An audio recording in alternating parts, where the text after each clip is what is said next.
Maka jika meriwayatkan Waqi' dari Sufyan dia Ats-Tsauri, Abdurrahman ibnu Mahdi dari Sufyan Ats-Tsauri. Kenapa di sini Abdullah ibnu Zubair Al-Humaidi dari Sufyan ibnu Uyainah? Di sini kita katakan ya memang seperti itu, dia pergi kepada Sufyan ibnu Uyainah. Namun kalau dirumuskan di antara mereka, kita katakan Sufyan Ats-Tsauri tabaqah yang ke-7, kibar itba' at-tabi'in. Dan Sufyan ibnu Uyainah tabaqah yang ke-8, al-wusta min itba' at-tabi'in. Maka lihat yang murid-muridnya. Karena Sufyan ibnu Uyainah di tabaqah yang ke-8 berarti murid-muridnya di tabaqah yang ke-10 kebanyakan. Maka Abdullah ibnu Zubair Al-Humaidi di tabaqah yang ke-10, guru-gurunya Imam Al-Bukhari seperti Imam Ahmad dan yang lainnya. Adapun Waqi' ibnul Jarrah dan Abdurrahman ibnu Mahdi, jika meriwayatkan dari Sufyan, maka Sufyan Ats-Tsauri karena mereka di tabaqah yang ke-9 dan Sufyan Ats-Tsauri di tabaqah yang ke-7. Maka di sini menjadi perhatian kita melihat Sufyan Ats-Tsauri tabaqah yang ke-7, berarti murid-muridnya kebanyakan 2 di bawahnya tabaqah yang ke-9, dan Waqi' ibnul Jarrah tabaqah yang ke-9, dan juga Abdurrahman ibnu Mahdi. Dan kaidah ini bukan harus seperti itu. Bisa jadi di tabaqah yang ke-10 dia mengambil dari Sufyan Ats-Tsauri. Yang jelas ini hanya sekedar perbedaan antara Waqi', Abdurrahman, Al-Humaidi. Kenapa menyebutkan dari Sufyan? Adalah Ibnu Uyainah. Taib, Sufyan ibnu Uyainah sekarang kita berpindah. Maka Sufyan ibnu Uyainah Al-Hilali, dan Al-Hilali nisbah kepada Al-Kufah. Maka kecilnya Sufyan ibnu Uyainah dia dari Kufah, dan Kufah di Irak. Namun di saat dia telah menempa ilmu, maka dia tinggal duduk, ini jaringan apa gimana? Maka setelah itu dia tinggal duduk di Makkah. Maka pada zaman itu, di zaman Itba'ut Tabi'in, penjaga gawang dari Al-Haramain Makkah dan Madinah adalah Imam Malik di Madinah dan Imam Sufyan ibnu Uyainah di Makkah. Maka dia meninggalkan Kufah dan mengajar di Makkah, dan ini pilihannya dia karena afdalul makan fil ard alal itlaq, sebaik-baiknya tempat di muka bumi yang paling baik adalah Makkah. Maka dia mengambil tempat di sana dan mengajar. Dan keduanya dalam keadaan ikhlas mengajar. Karena keikhlasannya sampai berkata Imam Ad-Dunya, Imam Asy-Syafi'i, laula Malik fil Madinah wa laula Ibnu Uyainah fi Makkah la dhahaba ilma al-Hijaz.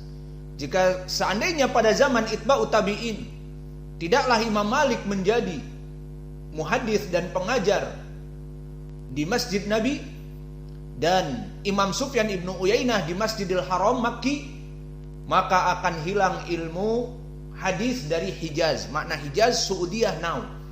Maka Sufyan ibnu Uyainah dia dinisbatkan kepada penjaga gawang dari Makkah, dan Imam Malik penjaga gawang ahli sunnah muhaddisin dari Madinah. Dua orang ini yang menjaga ilmu hadis. Meskipun Imam Malik di tabaqah yang ke-7 lebih besar dan lebih tua daripada Ibnu Uyainah, dan ini kelebihan Imam Ibnu Uyainah, dia dari semenjak kecil menuntut ilmu. Maka dia adalah seorang yang imam di atas derajat thiqah, dan dia di tabaqah yang ke-8. Ingat siapa di tabaqah yang ke-8 selain Sufyan ibnu Uyainah yang telah kita lewati? Abdullah ibnu Mubarak, Abdullah ibnu Wahab, Yazid ibnu Harun tis'ah. Maka Abdullah ibnu Mubarak, Abdullah ibnu Wahab, dua imam ini di tabaqah yang ke-8, seperti Sufyan ibnu Uyainah dan juga Hammad ibnu Zaid masuk kepada tabaqah yang ke-8, dan Hammad ibnu Salamah. Maka dua imam ini Hammadain, Hammad ibnu Zaid dan Hammad ibnu Salamah, yang dua-duanya dua imam di Kufah, maka hidup di zaman Ibnu Uyainah, di zaman tabaqah yang ke-8. Adapun tentang permasalahan Imam Ibnu Uyainah, maka mungkin telah kita lewati banyak ucapan atasnya. Berkata Imam Ahmad Ibnu Hanbal, asbatun nas fi Amr ibni Dinar, bahwa dia dulu orang yang paling kuat periwayatan dari Amr ibni Dinar. Maka seperti kami sebutkan tadi, Sufyan ibnu Uyainah meskipun usianya kecil, namun dia dihitung bagaikan orang yang besar. Dan ini kelebihan dari orang-orang yang dari semenjak kecil menuntut ilmu. Maka dia kecil usianya, namun ilmunya. Dan ini juga dari faidah belajar dengan sistem talaki. Maka dia datang ke majelis Amr ibnu Dinar.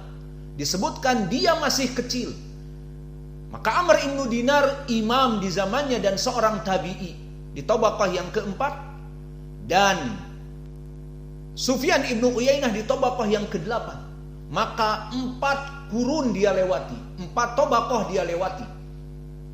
Maka ini keutamaan dari Sufyan ibnu Uyainah belajar dari kecil, dan keutamaan orang-orang yang belajar talaqi dengan para ulama. Kenapa? Kalau dia masuk sistem kelas, misalnya di zaman Amr ibnu Dinar, tidak bisa dia belajar langsung dengan Amr ibnu Dinar. Harus masuk ke kelas 1, ke kelas 2, turun lagi derajatnya, yang tadinya sudah dia menghafal Al-Quran dengan qiraah asyarah, sudah menghafal Sahih Al-Bukhari dengan sanad, sudah mengetahui man Humaydi, Abdullah ibnu Zubair, hidup di tabaqah keberapa? Tabaqah ke-10. Harus turun belajar durusul lughah, belajar menghafal Arba'in Nawawi, sudah lewat, sudah dihafal. Bahkan menghafal Al-Bukhari dengan sanad dan mengetahui, dan menghafal Al-Quran hanya mungkin juz 29 atau juz 30 dengan qiraah Hafiz an Asim saja. Maka sistem yang dilakukan oleh para ulama dulu tidak ada sistem kelas. Maka Sufyan ibnu Uyainah buktinya dia sukses karena sistem talaki. Di saat dia datang kepada Amr ibnu Dinar masih kecil, apakah Amr ibnu Dinar langsung menguji dia dan kamu masuk di kelas 1 ya, bertemu dengan saya 5 tahun kelak, masuk kelas 1, kelas 2, nanti kelas 3 dapat raport, libur, habis itu masuk lagi ke kelas 4, setelah 5 tahun baru bertemu dengan Amr ibnu Dinar? Tidak. Maka Sufyan ibnu Uyainah datang kepada Amr ibnu Dinar, dan dia hanya duduk dengan Amr ibnu Dinar sekitar 4, 5 sampai paling puncak 8 tahun. Jadilah dia imam dunia. Lihat, orang yang belajar dengan sistem talaki bisa mengejar. Dan mungkin dia ketinggalan dari teman-teman seniornya, tinggal mengambil dari teman seniornya. Dan begitu pun alhamdulillah kita belajar dengan Syekh kami Mukbil. Kita dulu dari Tengaran, dari Al-Irsyad di Tengaran di Salatiga. Maka kebanyakan jebolan dari sana ke Madinah. Namun alhamdulillah qadarullah kita dari dulu menginginkan sistem talaki. Maka alhamdulillah datang kepada Syekh kami Mukbil, langsung berhadapan dengan beliau. Dan alhamdulillah telah mempunyai bahasa Arab dari semenjak dulu belajar. Maka kita langsung berwajah mengambil ilmu. Fa asnada rukbatayhi ila rukbatayhi wa wada'a kafayhi ila fakhidayhi, seperti Jibril datang kepada Nabi Muhammad. Dan begitu pun kita langsung berhadapan dengan Syekh Mukbil, membaca Syekh Mukbil Sahih Al-Bukhari seperti kita, memberikan sanad-sanad ilmu dan sebagainya. Kemudian mempelajari ilmu-ilmu kitab-kitab yang mereka pelajari di sana. maka langsung kepada imam. Maka belajar dengan sistem talaki, belajar yang sangat acceleration, membuat percepatan. Dan apa yang kurang pada kita belajar dengan para masyayikh kecil, masyayikh yang baru, maka belajar terus. Namun jika kita datang, Syekh Mukbil menguji kita, kamu masuk kelas awal, kamu mau bertemu dengan saya 5 tahun lagi, sudah keburu meninggal Syekh Mukbil. Dan begitulah kesuksesan mereka orang-orang yang belajar dengan sistem talaki. Dulu Muhammad ibnu Ja'far Gundar duduk dengan Syu'bah, maka setelah 18 tahun menjadi imam yang banyak meriwayatkan dari Syu'bah ibnul Hajjaj. Dan begitupun Abdul Malik ibnu Abdul Aziz, siapa? Ibnu Juraid, imam besar, setelah duduk talaki dengan Atha ibnu Abi Robah. Berapa duduknya? 18 tahun. Maka kesimpulannya, orang-orang yang belajar talaki dengan syekhnya, selama syekhnya mempunyai ilmu dan akhlak, maka kasratul mulazamah, duduk bertahun-tahun, maka itulah sistem yang cepat.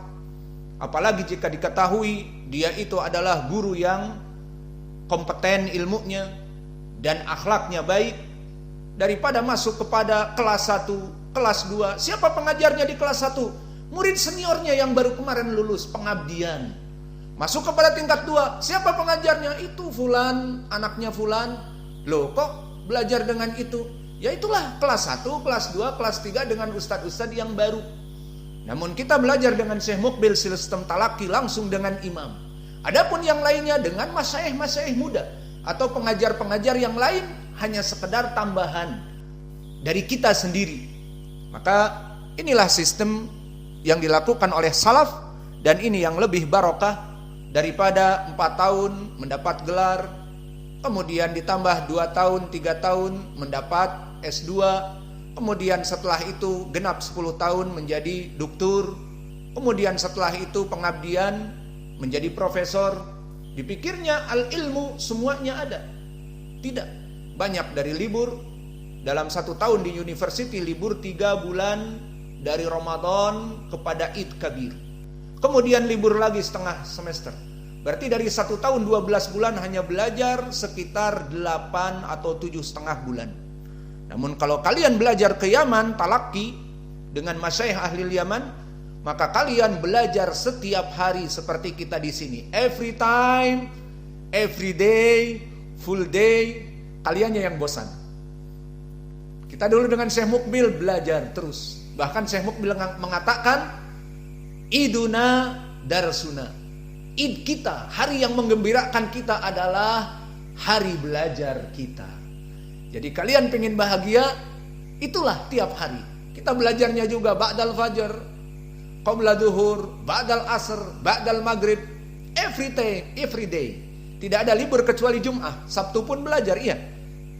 Meskipun agak ringan. Ahad pun belajar, meskipun agak ringan. Kesimpulannya, inilah dari sistem talaki. Tidak ada semesteran libur, pulang nonton TV. Kalau orang awam misalnya, atau pulang sibuk dengan apa yang ada. Alhasil, alhamdulillah dari apa yang Allah mudahkan kepada kita dari sistem seperti ini, sehingga orang yang baru datang dilihat saja 1 bulan, maka setelah 1 bulan dia bisa mengikuti saudara-saudaranya. Dan itu yang kita lakukan dulu. Pertama datang langsung berhadapan dengan Syekh Mukbil, meskipun bisa bahasa Arab, fahmul masmu, namun dialek itu pun menjadi poin. Maka dialeknya Syekh Mukbil, na'am ya ikhwanana, fa'ala hadha la budda nahnu nuqimmu sunnah. Itu yang Anda dengar pertama. Oh, mudah sekali. Dialek bahasanya seperti itu. Berbeda kalau kita dengar kaset-kaset Syekh Ibnu Baz, Syekh Ibnul Utsaimin, berbeda setiap orang. Setelah itu datang Hajuri, kencang suaranya. Lebih susah. Al-muhim, butuh kita waktu untuk memahami 1 bulan. Kita juga tanya kepada ikhwah yang datang bersama kita. Dulu kita datang 97 bersama Ustadz Muslim. Sekarang dengan Pro Jum. pro jumhur ya. Semoga Allah memberikan hidayah kepada beliau. Maka kita sama. Gimana? Sudah bisa memahami. 1 bulan kebanyakan di antara kita sudah bisa menulis faidah. 1 bulan datang, kita datang di bulan Oktober, di bulan November, Desember, kita sudah menulis fawaid-fawaid emas dengan tinta-tinta emas kita dari Imam Muqbil Al-Wadi. Tidak kita buang waktu, masuk lagi ke tingkat awal, belajar Durusulughah lagi, belajar, tidak, waste the time, buang-buang waktu. Kemudian kita masuk kepada Mansur. Maka siapa Mansur? Telah kita lewati Mansur di pelajaran yang lalu.